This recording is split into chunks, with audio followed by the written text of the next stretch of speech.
Introduction to Azure VNet DNS Resolution. Welcome to the channel. Please consider subscribing. I produce videos daily covering a wide variety of cloud topics with focus on networking. Also, hit the bell icon to get notified of new videos. Today, we are diving deep into one of the most critical yet often overlooked aspects of Azure networking: DNS resolution in virtual networks. You know, when I first started working with Azure, I remember spending hours troubleshooting connectivity issues that turned out to be DNS related. It is one of those things that when it works, you do not think about it, but when it does not, everything breaks. In this comprehensive guide, we will explore how Azure handles name resolution, from the default Azure-provided DNS service to complex hybrid scenarios with custom DNS servers and private DNS zones.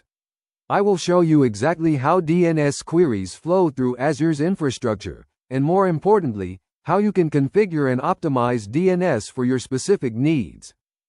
Think of DNS as the phone book of your network. Instead of remembering IP addresses like 10.0.1.4, you can use friendly names like webapp.contoso.local.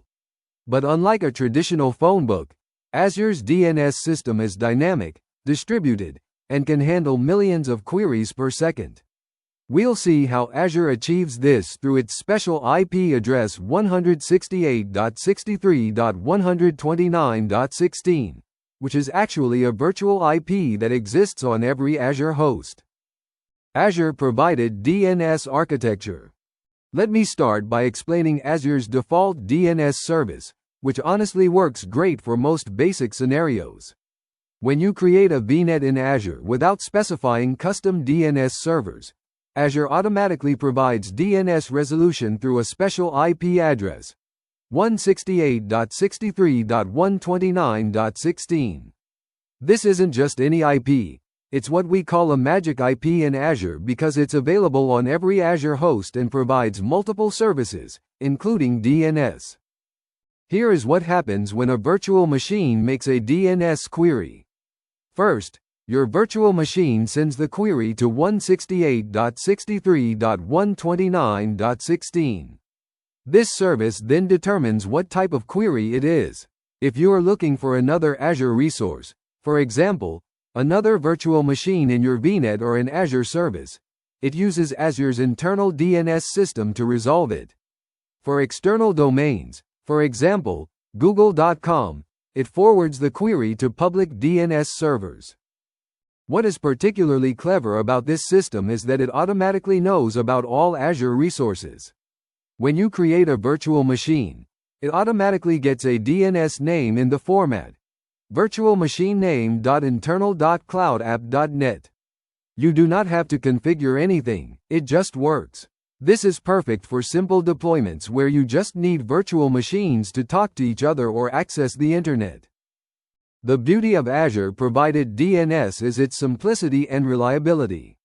It is highly available, requires zero configuration, and handles both internal and external resolution seamlessly. However, it has limitations. You cannot create custom DNS records, you cannot resolve on-premises resources, and you have limited control over the resolution process. That is where custom DNS comes in, which we will explore next. Custom DNS server architecture. Now, let's talk about scenarios where you need more control over DNS resolution. Maybe you are migrating from on-premises and need to maintain existing DNS names, or perhaps you have specific security requirements. This is where custom DNS servers come into play, and the architecture becomes more interesting. When you configure custom DNS servers in your VNet, you are essentially telling Azure not to use its default DNS service, and to use these servers instead. Your virtual machines will send all DNS queries to your specified servers first. However, here is the critical part. Your custom DNS servers still need to know how to resolve Azure resources, which is why you will often see configurations that include both custom servers and Azure DNS. In my experience implementing these setups, The most common pattern is to have your custom DNS server handle internal queries and forward Azure-specific queries back to 168.63.129.16. For example, if you have a DNS server at 10.0.1.4, it might have local records for your applications, forward contoso.com queries to your on-premises DNS, and forward Azure queries to Azure DNS.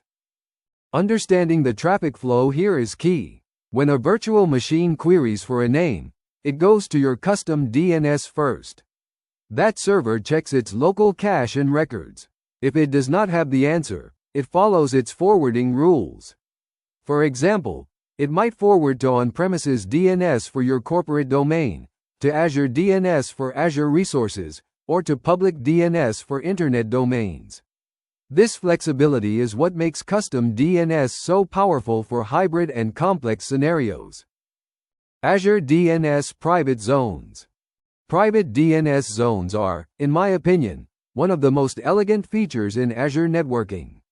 They solve a fundamental problem. How do you create custom DNS names for your private resources without running your own DNS servers?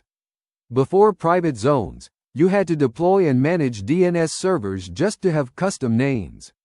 Now, Azure handles all that infrastructure for you. Here's how it works. You create a private DNS zone with your domain name, like Contoso, local. Then you link this zone to your vnets. Once linked, any virtual machine in those vnets can resolve names in that zone. The magic happens through the same 168.63.129.16 address. Azure DNS checks private zones first before doing other lookups. What I particularly love about private zones is the auto-registration feature. When enabled, Azure automatically creates DNS records for virtual machines as they are created or deleted. No more manual DNS management. I have seen this save hours of operational overhead in dynamic environments where virtual machines are constantly being created and destroyed.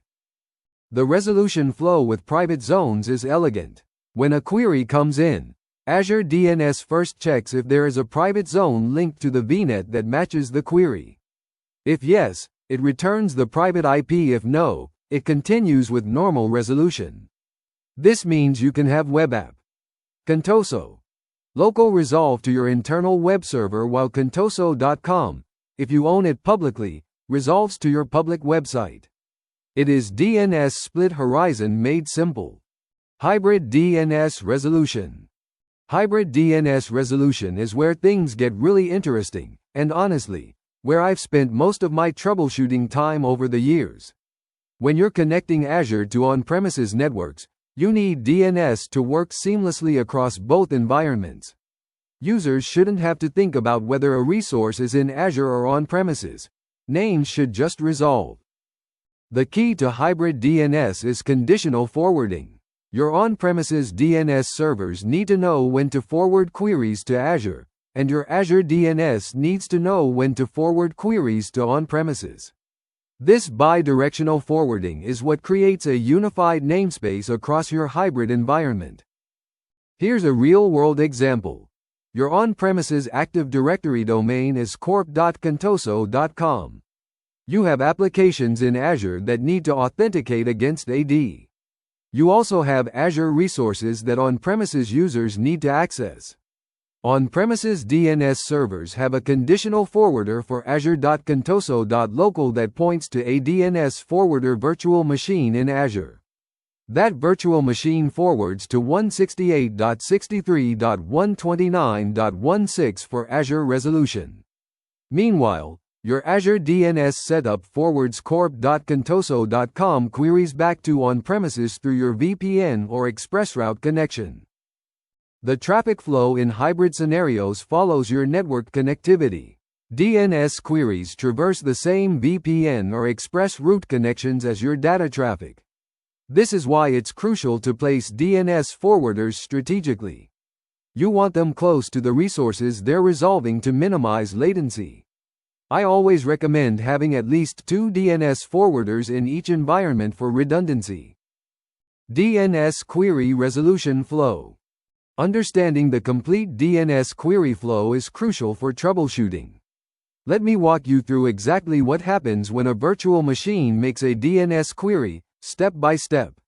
This sequence applies whether you're using Azure-provided DNS, custom DNS, or private zones. The key is understanding the decision tree. First, the virtual machine sends a DNS query to its configured DNS server. If you are using Azure-provided DNS, this goes to 168.63.129.16. The DNS service then follows a specific order of operations. First, it checks if there are any private DNS zones linked to the vnet. If the query matches a private zone domain, it looks for records there. This is why private zones take precedence. They are checked first. If there is no private zone match, the service then checks if this is an Azure resource. Azure maintains internal DNS records for all resources, so queries for things like storage accounts, SQL databases, or other virtual machines get resolved through Azure's internal DNS. Only if it is not an Azure resource does the query get forwarded to external DNS servers. This hierarchical approach ensures that private resources stay private, Azure resources are resolved efficiently, and external queries do not unnecessarily traverse internal systems. In my experience, understanding this flow is what separates smooth deployments from hours of troubleshooting. For example, why a virtual machine cannot resolve a specific name. Always remember, private zones first, then Azure resources, then external, in that order. Implementation overview. Now let's get practical and look at the implementation flow. I'm going to show you the exact sequence of commands needed to build a complete DNS infrastructure in Azure. What's important here is the order. Each step builds on the previous one, and doing things out of sequence will cause errors. The implementation starts with the basics, creating a resource group in vnet. These are your foundational components. Then you create subnets within the vnet. Only after you have this network infrastructure can you start configuring DNS components. This is followed by creating private DNS zones, linking them to vnets, creating DNS records, and finally deploying virtual machines that will use this DNS infrastructure. I have learned through experience that planning your DNS architecture before implementation saves enormous time. Decide upfront. Will you use Azure-provided DNS or custom DNS? Do you need private zones? What domains will you use? How will you handle hybrid connectivity? Having these answers before you start clicking or typing commands makes the implementation much smoother. The diagram I'm showing walks through 10 major steps, from creating the resource group to testing DNS resolution. Each step has specific parameters and options that affect how DNS will work. Let's dive into each command and understand not just what to type, but why each parameter matters. Creating the foundation resource group in vnet. Let's start with the foundational commands. The first command creates a resource group, which is simply a logical container for your resources. I am using my resource group as the name and East US as the location. The location is important. All resources in the group should typically be in the same region for best performance and to avoid cross-region charges. The second command creates the virtual network. Notice the address prefix parameter set to 10.0.0.0/16. This gives us IP addresses to work with. I always recommend planning your address space carefully. In production, you might use 10.1.0.0/16 for production, 10.2.0.0/16 for development, and so on. This makes network management and routing much easier. What is interesting is that the vnet creation command has an optional DNS servers parameter. If you know upfront that you will use custom DNS, you can set it here.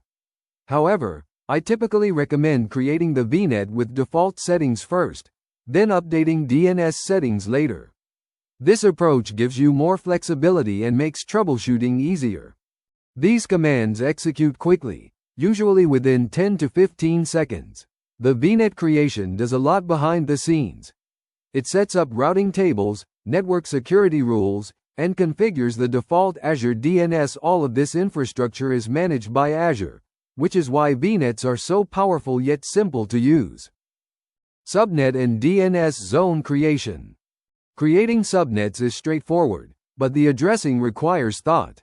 In this example, I am creating a subnet with the range 10.0.1.0/24, which gives us 256 addresses, though Azure reserves 5 in each subnet. Always remember that Azure reserves x.x.x.0 for network address, x.x.x.1 for gateway, x.x.x.2 and x.x.x.3 for Azure DNS, and x.x.x.255 for broadcast. Next comes the private DNS zone creation. The domain name you choose here is crucial. I am using contoso.local, which is a safe choice because it is not a valid public domain. Never use a public domain you do not own for private DNS, as it can cause resolution conflicts. Some organizations use subdomains of their public domain, like internal.contoso.com, which also works well.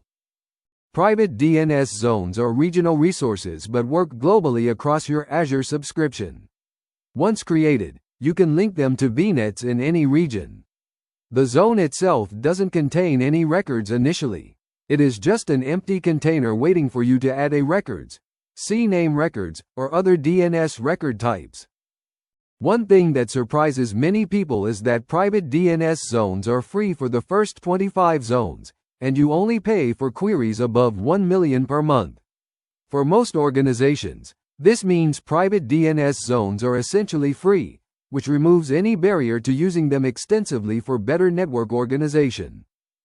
Linking VNet and creating DNS records. Now we get to the critical step, linking the VNet to the private DNS zone. This link is what tells Azure DNS to check this private zone when resolving queries from virtual machines in the linked VNet. The registration-enabled parameter is particularly important. When set to true, Azure automatically creates and manages DNS records for virtual machines in this VNet. Auto-registration is almost magical in how it works. When you create a virtual machine, Azure automatically creates a record in the private zone. When you delete the virtual machine, the record is automatically removed. This eliminates the manual DNS management that is such a pain in traditional environments. However, auto-registration only works for virtual machines. Other resources, like load balancers or application gateways, need manual records. Creating DNS records manually involves 2 commands. First, creating the record set, then adding the IP address. This 2-step process might seem odd, but it allows for multiple IPs per record. For example, for round-robin DNS in this example, I am creating webapp.contoso.local, pointing to 10.0.1.10. You can create any record type, for example, AAAA, CNAME, MX, PTR, SRV, or TXT. Pro tip: always use descriptive names for your DNS records. Instead of Virtual Machine 1, use names like WebServer Prod 01 or SQLDB Dev East US. Your future self and your team will thank you when troubleshooting at 3 a.m. Good naming conventions are especially important in private DNS zones where auto-registration might create generic names. Virtual machine creation and DNS configuration. Creating virtual machines with proper DNS configuration requires attention to several parameters. The key ones affecting DNS are subnet and vnet name, which determine which DNS settings the virtual machine inherits. By default, virtual machines use DHCP to get their IP configuration, including DNS servers, from the vnet settings. I am using Ubuntu 22.04 in this example with SSH key authentication. The Generate SSH keys parameter is convenient for demos, but in production, you would typically use SSH key values with your existing keys. The virtual machine size, standard B2S, is a burstable instance good for DNS servers and light workloads. It has 2 vCPUs and 4 GB of RAM, which is plenty for most DNS scenarios. Once the virtual machine is created, it immediately registers with DNS if auto-registration is enabled. You can verify this by checking the private DNS zone. You will see a record automatically created with the virtual machine's name and private IP. This happens within seconds of virtual machine creation, which shows how tightly integrated the DNS system is with Azure's infrastructure. An important note about virtual machine DNS settings. They are inherited from the vnet at boot time through DHCP. If you change the vnet's DNS settings after creating a virtual machine, you need to restart the virtual machine for it to pick up the new settings. This is a common gotcha that trips up many administrators. They change DNS settings and wonder why existing virtual machines are not using them. Custom DNS server setup. Configuring custom DNS servers at the vnet level is a critical decision that affects all virtual machines in that vnet. In this example, I am setting 2 DNS servers, 10.0.1.4, our custom DNS server, and 168.63.129.16, Azure DNS. The order matters. Virtual machines will use the first server primarily and only fail over to the second if the first does not respond. Always include 168.63.129.16 in your DNS server list. I have seen too many deployments where administrators set only their custom DNS servers, then wonder why virtual machines cannot resolve Azure Platform as a Service services or why certain Azure features do not work. Azure DNS provides special resolution for Azure services that your custom DNS servers cannot replicate. The update command modifies the vnet's DHCP options, which propagate to virtual machines through DHCP. Remember, existing virtual machines need to be restarted to pick up these changes. In production, I recommend scheduling this change during a maintenance window and restarting virtual machines in a controlled manner. For the DNS forwarder virtual machine, I'm assigning a static IP, 10.0.1.4, that matches what we configured in the vnet DNS settings. This virtual machine will run DNS software like Bind, DNS Mask, or Windows DNS. The small size, standard B1S, is sufficient for a DNS forwarder handling moderate query loads. For high availability, you typically deploy at least 2 DNS forwarders. Testing DNS resolution. Testing is where we validate that all our configuration works correctly. I always follow a systematic approach. Test private zone resolution first, then Azure internal DNS, and finally external DNS. This helps isolate issues quickly. The NSLookup command is available on both Windows and Linux, making it a universal testing tool. When testing webapp.contoso.local, you should see it resolve to the IP we configured, 10.0.1.10. If it doesn't, check that the virtual machine is in a vnet linked to the private zone and that the DNS record exists. For Azure internal DNS, testing myvm.internal.cloudapp.net should return the virtual machine's private IP. This confirms Azure provided DNS is working. External DNS testing with Microsoft.com validates that internet resolution works. If private DNS works but external doesn't, it usually indicates a forwarding problem on your custom DNS server. If nothing resolves, check the virtual machine's DNS configuration with systemd resolve status on Linux or ipconfig/all on Windows. Pro tip: I also like to use dig on Linux for more detailed DNS troubleshooting. It shows you exactly which DNS server responded, the query time, and the full DNS response. This information is invaluable when troubleshooting complex DNS issues.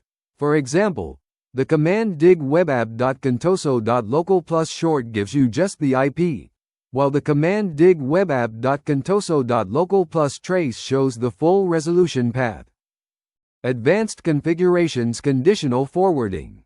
Conditional forwarding is what makes hybrid DNS truly powerful. It allows you to route DNS queries for specific domains to specific DNS servers.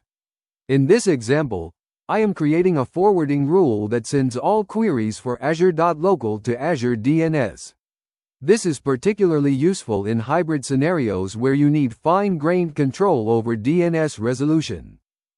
The forwarding rule set is a new feature that makes conditional forwarding more manageable.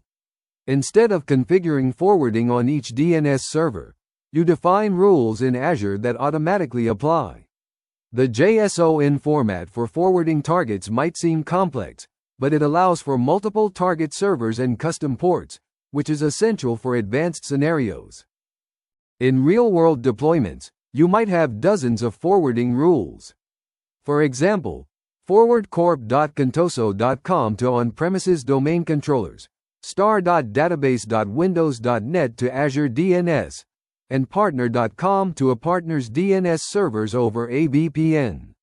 This granular control is what enables complex multi-cloud and hybrid architectures.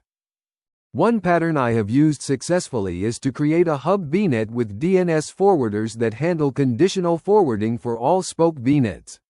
This centralizes DNS management and reduces the number of DNS servers you need to maintain. The hub forwarders have rules for all your domains and forward queries appropriately. Multi-vnet DNS scenarios. Sharing DNS zones across multiple vnets is a common requirement, especially in hub and spoke architectures. When you link additional vnets to a private DNS zone, all virtual machines in those vnets can resolve names in the zone. But here's where it gets interesting. You can control auto-registration per vnet link. In this example, I am linking a second vnet with auto-registration disabled. This is a common pattern where you want the hub vnet to auto-register its virtual machines, such as DNS servers and domain controllers. However, spoke vnets should only consume DNS, and not pollute the zone with their virtual machine names. This keeps your DNS zone clean and organized. You can link up to 1,000 vnets to a single private DNS zone, though I have rarely seen deployments need more than 10 to 20 links. Each link can be in a different region, which enables global DNS resolution for your private domains. The cross-region functionality works seamlessly. For example, a virtual machine in East US can resolve names for virtual machines in West Europe without any special configuration. For very large deployments, consider using multiple private DNS zones with different purposes. For example, prod. Contoso. Local for production, dev. Contoso. Local for development and services. Contoso. Local for shared services. This separation improves security and simplifies permission management, as developers can manage development zones without affecting production. DNS resolution scenarios. Understanding different DNS resolution scenarios helps you choose the right architecture. Let me walk through the 4 main categories and when to use each approach. Each scenario has different requirements for DNS infrastructure, security considerations, and management overhead. Internal Azure resources include virtual machines, load balancers, and private endpoints. These automatically get DNS names from Azure, but you might want custom names via private zones. Platform as a Service services are particularly interesting. They have public DNS names by default, but with private endpoints, you need private DNS zones to resolve them correctly within your VNet. Private DNS zones handle custom domains for your applications. This is where you create meaningful names for your services. Instead of remembering IP addresses or Azure-generated names, users can access webapp.contoso.local or api.myapp.internal. This improves usability and makes infrastructure as code more readable. External domains require your DNS to forward queries to public DNS servers. This usually just works with Azure DNS, but custom DNS servers need proper forwarder configuration. On-premises resources require hybrid connectivity and bidirectional DNS forwarding. This is the most complex scenario but also the most common in enterprise deployments. Best practices and troubleshooting. After years of working with Azure DNS, I have compiled a list of best practices that will save you hours of troubleshooting. First and foremost, DNS caching is your enemy when testing. Windows caches DNS for 24 hours by default. Linux varies by distribution. Always flush DNS cache when testing changes. ipconfig/flush DNS on Windows. Systemd resolve flush caches on Ubuntu. DNS server order matters more than people realize. Virtual machines query DNS servers in order and only move to the next server if the current one doesn't respond, not if it responds with name not found. This means if your first DNS server doesn't know about Azure resources and responds with NX domain, the virtual machine won't try Azure DNS. Always put the most commonly used DNS server first. A critical best practice. Always include 168.63.129.16 in your DNS server list.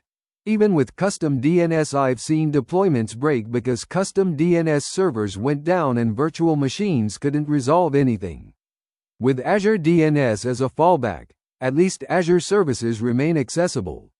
Some services like Azure Load Balancer Health Probes specifically require Azure DNS to function. For troubleshooting, start simple. Can the virtual machine resolve its own name? Can it resolve another virtual machine in the same vnet? Can it resolve google.com? This progression helps isolate whether the issue is with private zones, Azure DNS, or external forwarding. Use tools like NSLookup, dig, or resolve DNS name in PowerShell to test from within virtual machines, not from your laptop. Performance and monitoring. DNS performance directly impacts application performance, yet it is often overlooked.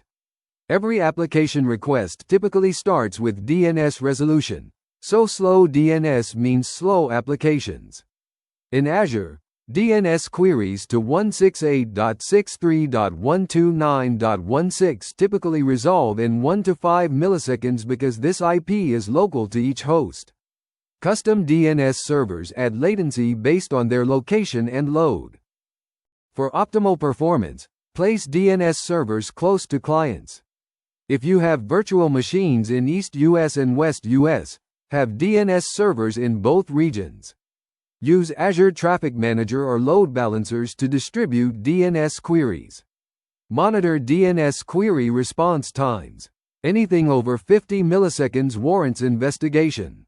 Azure Monitor can track these metrics if you are using custom DNS servers. The monitoring commands I've shown help you validate configuration. The AZ network vnet show command, used with a query filter, gives you just the DNS servers. This is useful for scripting. Listing private DNS zones and their links helps ensure everything is connected properly. I recommend creating automated checks that verify DNS configuration matches your intended design. Don't forget about DNS query limits. Azure DNS can handle millions of queries, but if you're running custom DNS servers, size them appropriately. A standard B2's virtual machine can handle about 10,000 queries per second. For higher loads, use standard D-series virtual machines or deploy multiple DNS servers behind a load balancer. Always monitor CPU and network metrics on DNS servers. Summary and comparison. Let's summarize when to use each DNS option. This comparison table is something I reference frequently when designing Azure networks. Azure provided DNS is perfect for simple scenarios. It requires zero configuration, provides high availability, and handles both Azure and Internet resolution. Use it when you don't need custom names or on-premises integration. Custom DNS servers are necessary for advanced scenarios. You need them for on-premises integration, custom security policies, or when you need to log all DNS queries. The trade-off is increased complexity. This means you must deploy, manage, patch, and monitor these servers. Always deploy at least 2 for redundancy, and 3 for critical environments. Private DNS zones hit the sweet spot for many scenarios. They give you custom names without the overhead of managing DNS servers. Use them for internal applications, microservices communication, or any scenario where you need meaningful DNS names for private resources. They are essentially free for most organizations and integrate seamlessly with Azure DNS. DNS forwarding is the glue for complex scenarios. Use it to connect different DNS systems, for example, Azure to on-premises, Azure to other clouds, or between different Azure environments. The new forwarding rule set feature makes this much easier to manage than traditional forwarder configuration. Plan your forwarding topology carefully to avoid loops and ensure optimal query paths. Key takeaways. As we wrap up this comprehensive guide, here are the most important takeaways. First, DNS is critical infrastructure. When it fails, everything fails. Design for redundancy, test thoroughly, and monitor continuously. A few minutes spent on proper DNS design saves hours of troubleshooting later. Remember the resolution hierarchy. Private zones are checked first, then Azure internal DNS, then external DNS. This order is fixed, and understanding it is crucial for troubleshooting.